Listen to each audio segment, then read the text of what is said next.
This is Craig and Andrew, two Ranger qualified Army officers with MBAs, here to help you improve your business through leadership. Each week, we'll deliver easy lessons from the battlefield to the boardroom on how to improve team performance. If you're a leader or want to be, this is the place for you. Welcome to the cohort. Disclaimer, the views in this podcast are those of the authors alone and do not represent the views of the Department of Defense or the U.S. Army.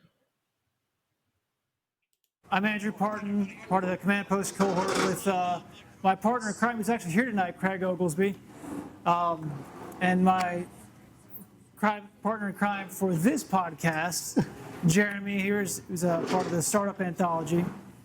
And we're here tonight at the Military Connected Monthly Mentorship Meetup. It's got like 20 words. 20 words. It's a mouthful. MCM3. Like, can we do that? Can I say that right now? We're just going to make that up right now.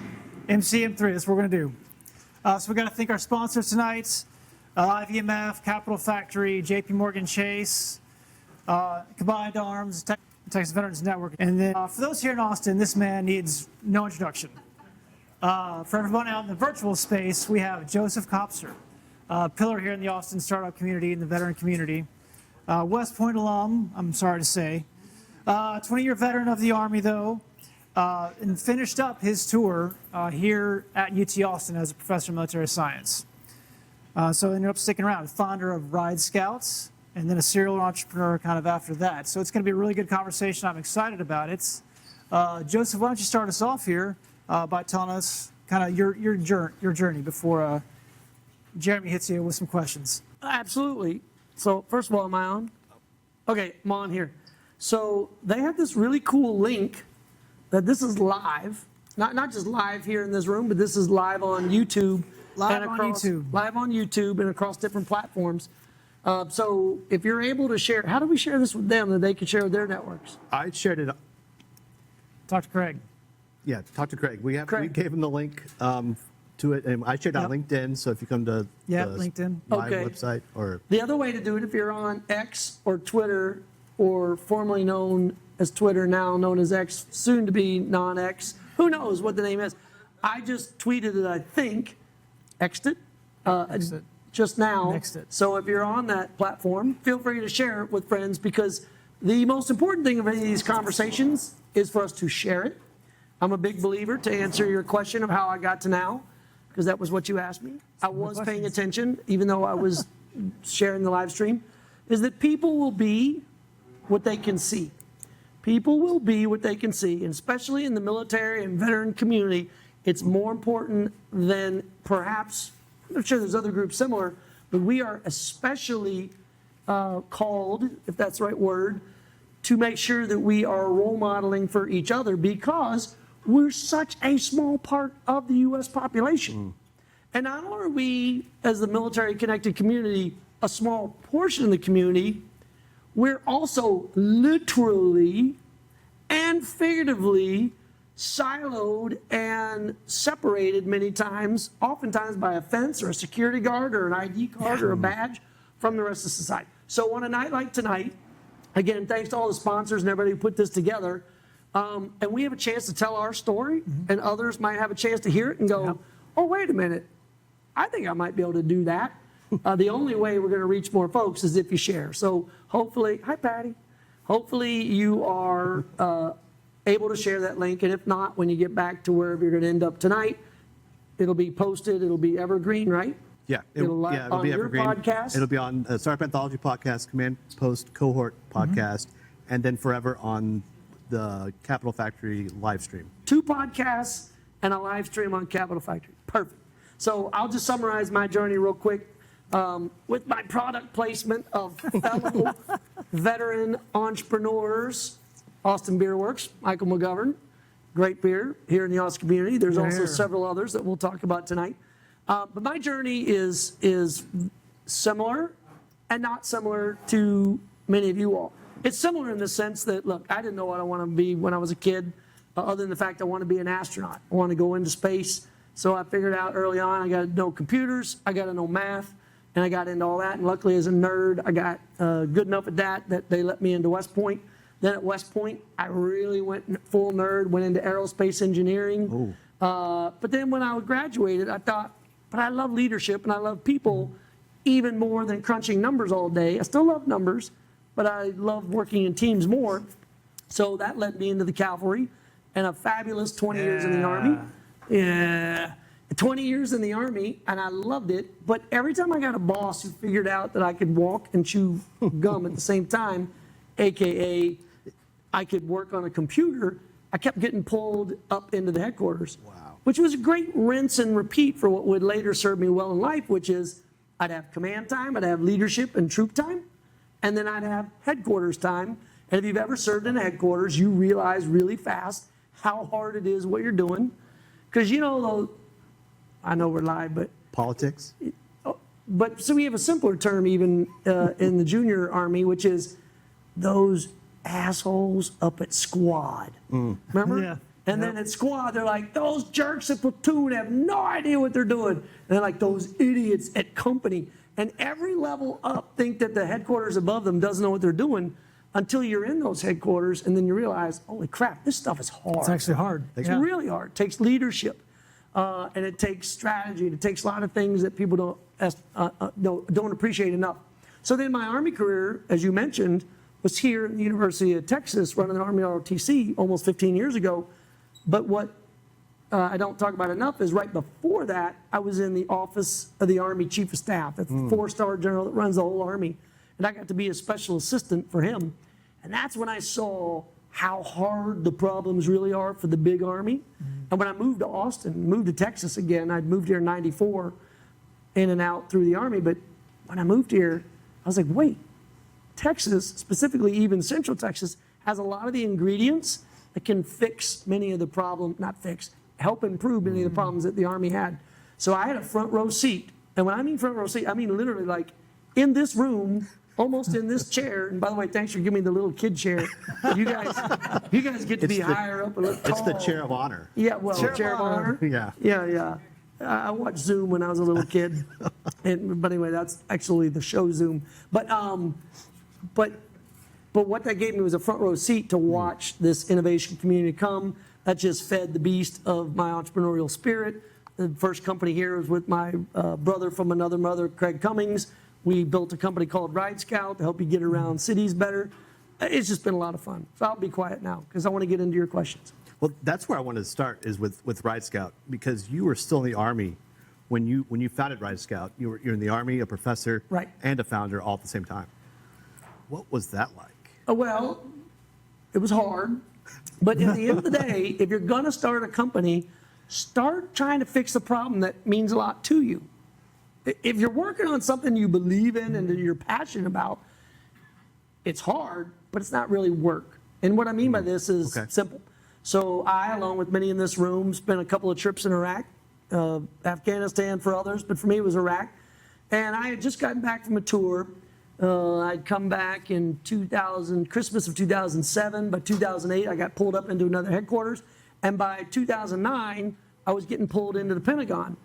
So I was already separated from my kids once, separated from my kids again. 6 months, well, almost 6 months, I lived in D.C. as a geographical bachelor waiting for the school year to finish before my kids came. What I missed were my daughters. And then I was introduced to traffic in Washington, D.C. And if you've ever had the opportunity to live or work or travel in Washington, D.C., don't get on the roads between 6 and 9 in the morning. Or Woodrow Wilson Bridge. Or the Woodrow Wilson Bridge, or 4 to 6 in the evenings. Just don't. If not, just give it up.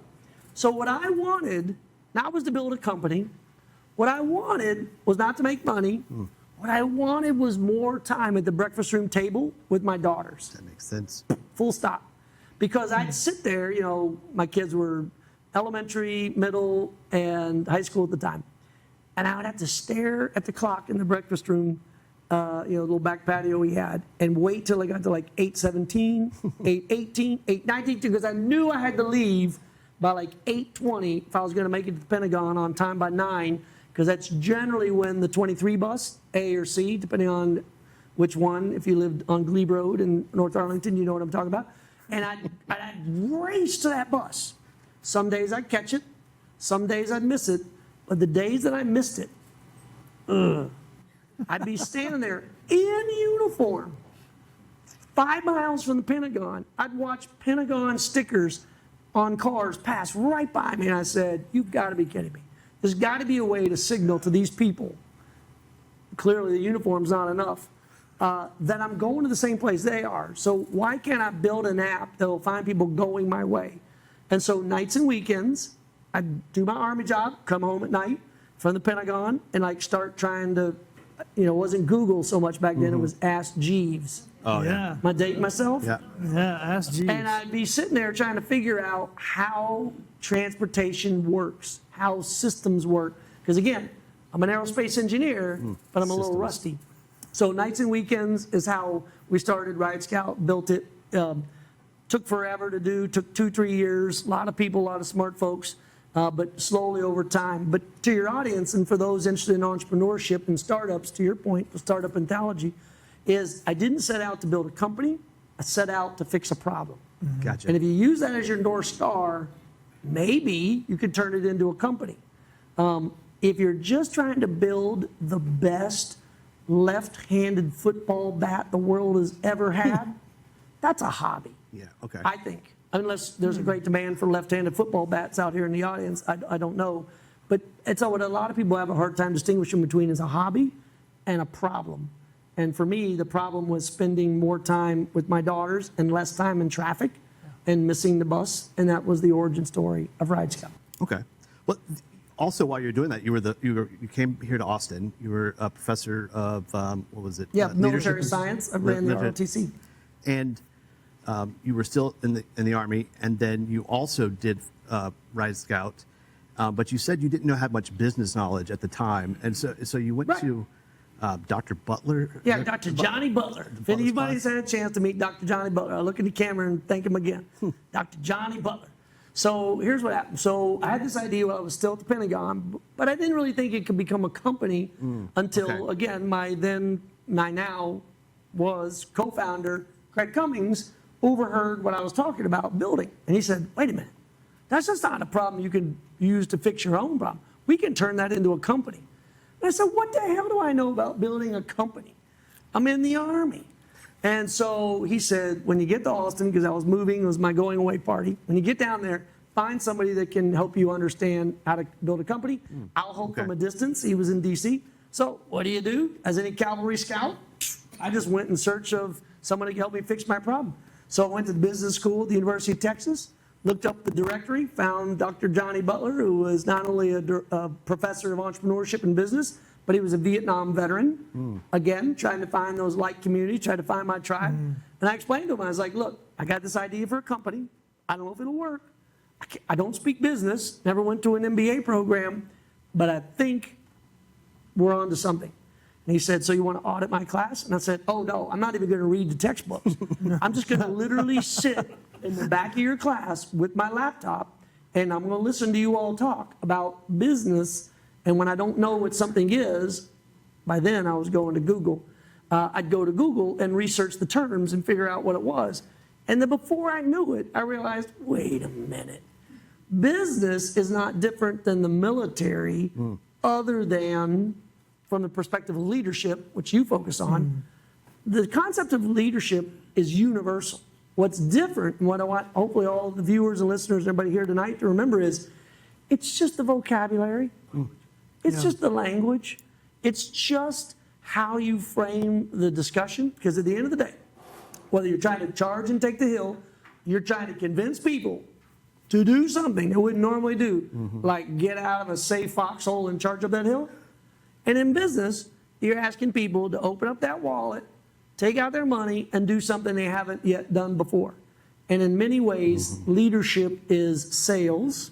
And I don't want people to take it out of context and say leadership sales. But what I mean is, leadership is about getting somebody to do something you wouldn't already do on their own. And in business, so much of sales is convincing people, inspiring people, creating trust.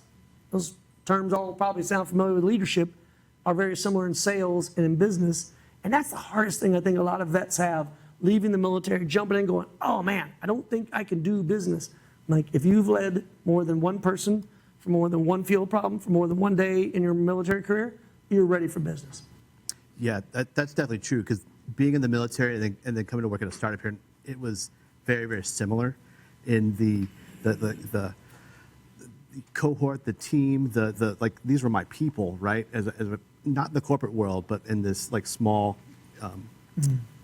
intimate working group. Yeah. And so you found your tribe. I found it again. Yeah. So the other thing we talked about before was it was balancing the military and your entrepreneurship while you were setting up Ride Scout, and like you were waking up stupid early. I mean, you're the Army. Early. We're military. Yeah. We wake up I mean, early. we got alarm clocks in the Yeah. Army that are bad, but stupid early, Yeah. that's entrepreneurship combined with the Army. Okay. Yeah, so, I mean, we kind of alluded to this before, but so I went to my boss when I got here to Austin. I was, again, still in the Army, and I went to 5th Brigade Headquarters, Army ROTC, and I said, hey, look, boss, nice to meet you, but I got this idea, and so nights and weekends, I'm going to be working on it. So can you give me whatever clearance or memo I need to sign or whatever that says I'm building a business on the side? It won't conflict, but I'm going to burn, and I did, every last day of leave I had, and I had a lot built up after a lot of time in the military. I burned it all to the ground. In fact, just as an aside, when I retired out at 20 years from Fort Hood, and I was there with the Master Sergeant, who was doing all the paperwork on my second to last day ever in the Army, final out. He's looking at it. He's looking at me. He's looking at it. He's looking at me. He's like, I think there's a mistake. And I was like, oh shit, this is the last thing I wanted to hear. And he goes, sir, it says here you have 1 day of terminal leave. And I said, that's right. And he goes, 1 day? I said, well, yeah, I burned all of it in preparation for what I was building. And I explained Ride Scout, and he goes, I get it. That's a good call. He goes, and by the way, I've been doing this job for, 10 plus years. You're the first person ever to walk through this door with 1 day of retirement leave. Yeah, I bet so. 'Cause Yeah. everyone I know has at least 30 days or more Yeah. of leave to take. But to go back to your point, so the stupid early part is I had to separate my military life from my entrepreneurship. So I'd wake at 5 a.m., I had all of my, Army trained, ready, had all my PT gear ready to go by the door. I was shaved and ready in like 4 minutes, and I'd spend the next 26 minutes on email, my company email, looking at what had happened the day before, the night before that I'd missed, and then poof, be at PT by 6 a.m. here on campus going at it. That's crazy. And that led, because you're doing your emails and in balancing that, you talked about your I think it was like informal networking that you were doing as you were trying to build the business. The 1 beer at a time, I think you called it. 1 beer at a time. Yeah. So we have, like all good podcasters, they just kind of had a little prep time with me, just kind of let me know how their shows work, and I got a chance to listen to them. And we told this story about how I did it. One of my favorite stories, which is, so by day I'm in uniform, PT starting at 6 in the morning, go through all day, and at the very end of the day, there's this bar on campus near our building called the Carillion. No, Gabriel's. Well, the Carillion's the restaurant. Gabriel's is the bar at the AT&T Center. And what I would do is, as I would meet people, entrepreneurs here in this town, I'd say, my name is Joseph. I'm an Army guy, and I'm trying to figure out how to build a company. I hear you build companies. I hear you're in business. Would you meet me for a beer? And they would.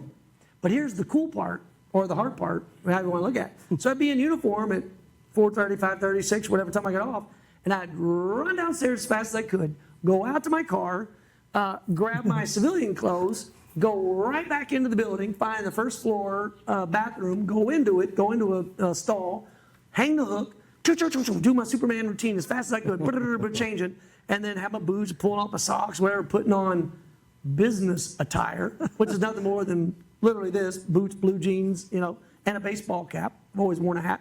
And then I'd go back out to my car, hang up my uniform in the back, and then boom, shoot across to the bar at Gabriel's, and then have a conversation. Take a heck ton of notes, and then get everybody's recommendations, and then follow up the next person. Anyway, I say that long story because we were talking about it in the green room before. So tonight, because we were coming here, I on purpose went to Gabriel's and had not just 1 beer. I started with a Pearl Snap, but then I told you I'd come back to this. Then I had an electric jellyfish in honor of Pint House, which is Ned Lavelle, who's another great military veteran entrepreneur. So I had those 2 beers in their honor, reflecting on the fact that 14 years ago, the Right Scout story and really our journey began at that bar. So that's how it began, one beer at a time. Full circle. Full circle. Yeah, full circle. That's way better than 1,000 cups of coffee. Yeah, 1,000 cups. Here's the crazy part. I didn't even drink coffee. 20 years in the Army, never learned to drink coffee. I don't know. Well, do you want to take over now with the leadership portions? Yeah. I'll give you the microphone. Thank you so much. Now I have the microphone. Ha ha ha. Oh, so one thing I did forget to mention, though, those of you who don't know, Joseph here is a published author. A book I found really pretty interesting in preparation for this, and it led me to a lot of questions. Cool. I'll only give you two. But so in this book, Catalyst, you presented 4 factors to identify catalysts, which is scope, magnitude, timing, and maturity. So how did you come to that kind of framework? Yeah, well, all the credit for this book goes to my co-author, Brett Boyd. Brett Boyd. Who is business partner of mine, great friend for 10 plus years, now the CEO of a fabulous company called Sustainment.com. So if there are people in the world that have 800-pound brains that think big, that is Brett. If there are people that just talk a lot till they maybe say one nugget of information out of 1,000, that'd be me. So I just talk a lot. But to your point on these 4 factors of what takes a catalyst, I won't go into all 4 of them in super detail. People can check out the book. But what we're really getting at, though, is to understand what is really going to change the world and what is just a cool new toy. And we give numerous examples in the book. Probably, some of the best examples is the story of Kodak. You've heard this story before. Yeah. Kodak literally invented film in the way we know it today. They invented all the chemical processing. Right. They developed technologies to be able to take images and make them black and white. And then later somebody said, oh, we're going to make them color. And then someone said, oh, we're going to make them digitized. And they all went, what? No one wants that. No one wants that. No one wants that. And yet, ironically, Kodak invented digital film, digital picture technology, but the original team, who were so innovative when it was black and white, and so instrumental when it went to color, they got, call it what you want, comfortable, or they got stuck in their ways, whatever you want to call it. That by the time it got to groundbreaking, revolutionary, catalyst changing, that's the name of the book, catalyst changing technologies, they missed it because they were no longer on that cutting edge. So those 4 factors you talk about is a way to take your strategy and look at all 4 elements and figure out, is this going to be impactful? Will this go cross sector? Will this have not necessarily global change, but is it when we call it in the book, a step function change in how things work? And it's that step function change. When we invented the light bulb, there were 1,000 people that invented the light bulb. People think Thomas Edison invented it. He did not.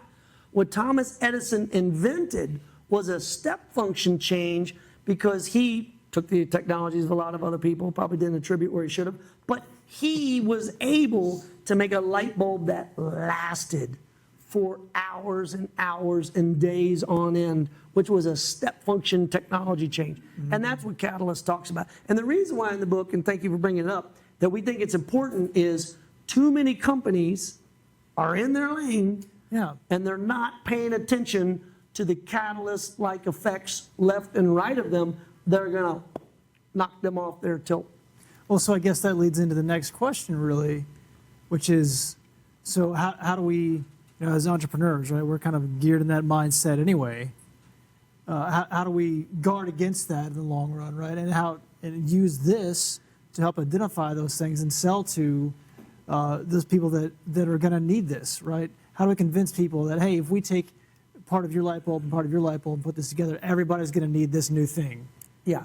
Well, so from the context of leadership, which is where I think many of your viewers and listeners come from with your podcast, what I would say is that the hardest job that a leader has in a company or especially in a startup is trying to convince the team that what you're working on is truly a catalyst or is going to be different like nothing before them.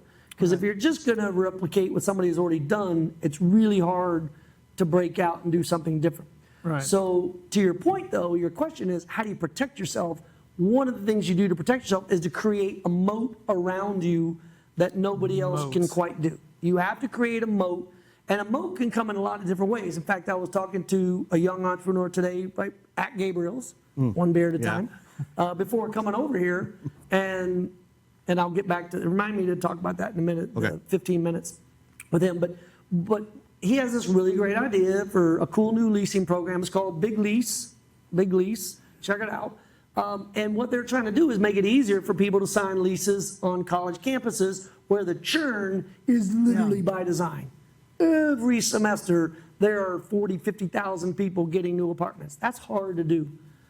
But what I asked him to do is to push to find the moat that he's going to create. Because in an AI, digital native, AI native world that we live in now, you can build companies with no-code tools. Like, I'm nerding out at night.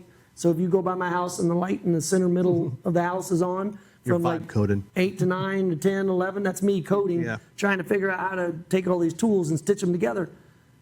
That if you don't build a moat, anybody can take your process, watch it and study it for about a week and be like, I can do that with an AI agent. And that's really hard. Now, that's the bad side.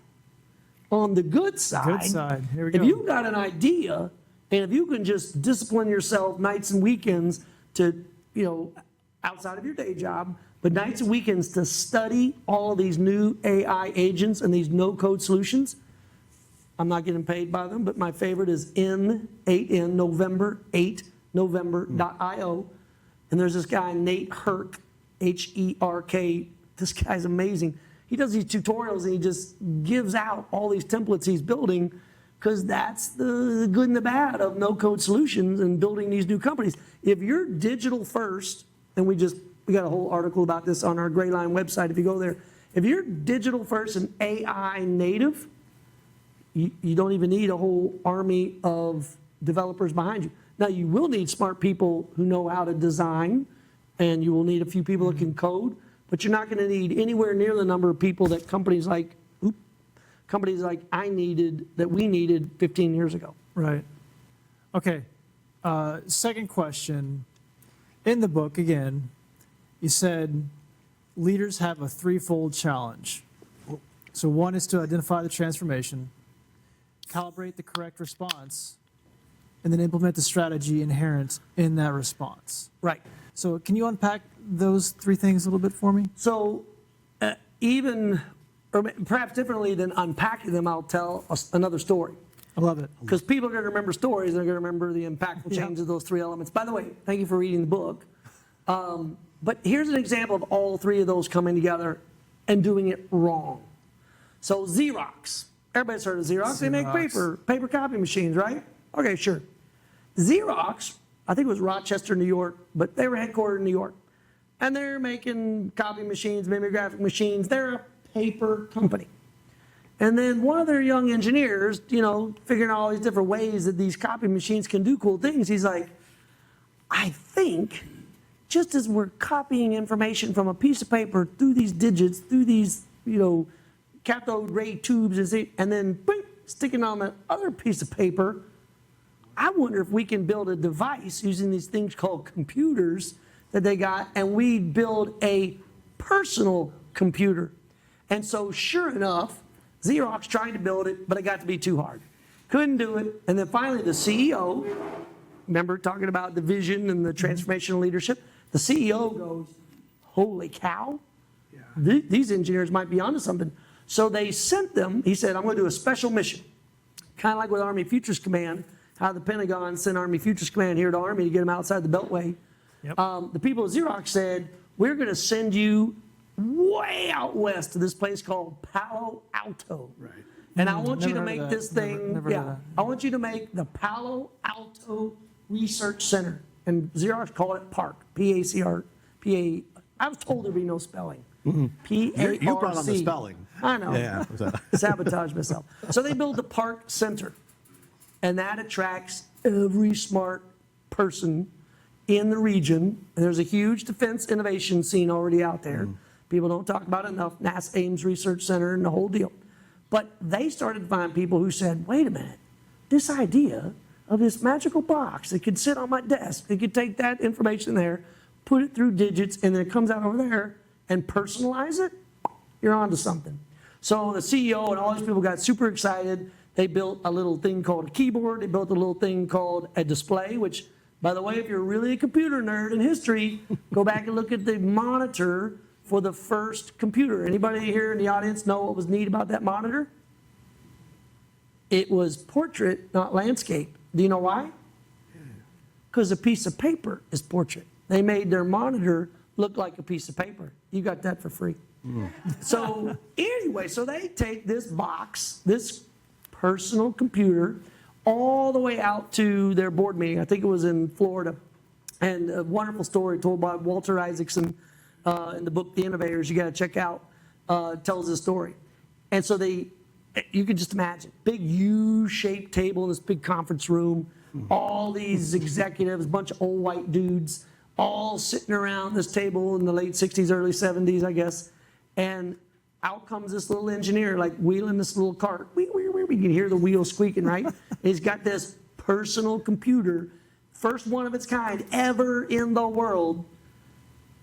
And the group of board of directors look at it and go, you want us to invest in what? And, CEO, he's all excited. He's transformational leadership, he hopes. And he's got this computer sitting there. And they give a demonstration. And they have, by the way, which Steve Jobs stole the idea of, they have a mouse, they have a clicker. And when it was all done, the presentation was done, and one of the old farts sitting on the board looked at it and goes, why would I want a computer on my desk when I have a perfectly good secretary in the front room and she'll do all the typing for me? And that is how Xerox missed the opportunity of one of the biggest step changes, step changes, catalyst changes in modern history, because they were not able to bring together all three of those transformational forces that you allude to. Okay, so we're going to have to jump. I got 100 more questions for you, but I'll limit it to one more. Yeah, we got people in this room we got to meet, so it'll be great. So tell me about Leading to Win coming up in September. Thank you for asking. So Leading to Win it's in its third year. It's a conference here in Central Texas, but people from across the country will be invited to it. It is, well, hello, Lauren, how are you? It is going to be on 12 September. We chose that date on purpose because obviously after September 11th, it's a way to commemorate service to country. And this year's Leading to Win theme is Bridging the Gap.